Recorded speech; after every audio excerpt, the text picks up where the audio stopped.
राधे राधे। कार्तिक महात्म अध्याय 33। सूत जी ने कहा, इतनी कथा सत्यभामा को सुनाकर भगवान श्री कृष्णचंद्र संध्या करने को महल में चले गए। यह कार्तिक मास का व्रत भगवान विष्णु को अति प्रिय है तथा भक्ति को प्रदान करने वाला है। रात्रि जागरण, प्रातःकाल का स्नान, तुलसी वट सिंचन, उद्यापन और दीपदान, यह 5 कर्म भगवान विष्णु को प्रसन्न करने वाले हैं, इसलिए इनका पालन अवश्य करना चाहिए। ऋषियों ने कहा, भगवान विष्णु का प्रिय, अधिक फल देने वाला, शरीर के रोम रोम को प्रसन्न करने वाला जो कार्तिक महात्म आपने कहा है, मोक्ष की चाहना करने वालों या भोग के इच्छुक मनुष्य को यह व्रत अवश्य में करना चाहिए।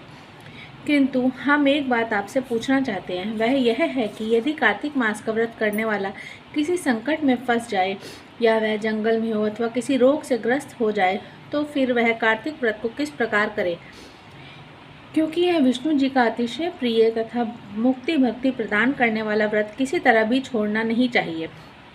श्री सूत जी ने उत्तर दिया, यदि कार्तिक व्रती किसी संकट में फंस जाए तो वीरता के साथ शंकर जी या भगवान विष्णु के मंदिर पास हो उसमें जाकर रात्रि जागरण करे। अगर घना जंगल हो तो फिर पीपल के पेड़ के नीचे अथवा तुलसी के वन में जाकर जागरण करे। भगवान विष्णु जी की मूर्ति के सम्मुख बैठकर विष्णु जी का कीर्तन करें। ऐसा करने से 1000 गऊओं के दान के बराबर फल मिलता है।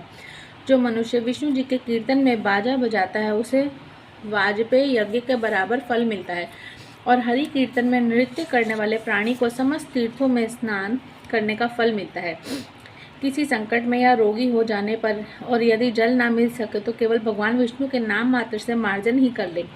यदि उद्यापन न कर सके तो व्रत की पूर्ति के लिए केवल ब्राह्मणों को प्रसन्न होने से विष्णु जी प्रसन्न होते हैं। यदि आप दीपदान कर सके, दूसरे को दीप की वायु आदि से भली भांति रक्षा करें, और यदि तुलसी का पौधा पास न हो तो वैष्णव ब्राह्मण की ही पूजा कर ले, क्योंकि भगवान सदा अपने भक्तों के पास रहते हैं। इस सब के ना होने पर व्रत ब्राह्मण गो, पीपल और वट वृक्ष की श्रद्धा से सेवा करें। शौनक आदि ऋषियों ने कहा, अपने गो तथा ब्राह्मणों के सदृश पीपल और वट वृक्ष को बतलाया है, और सभी वृक्षों में पीपल का वृक्ष और वट वृक्ष श्रेष्ठ क्यों कहे गए हैं।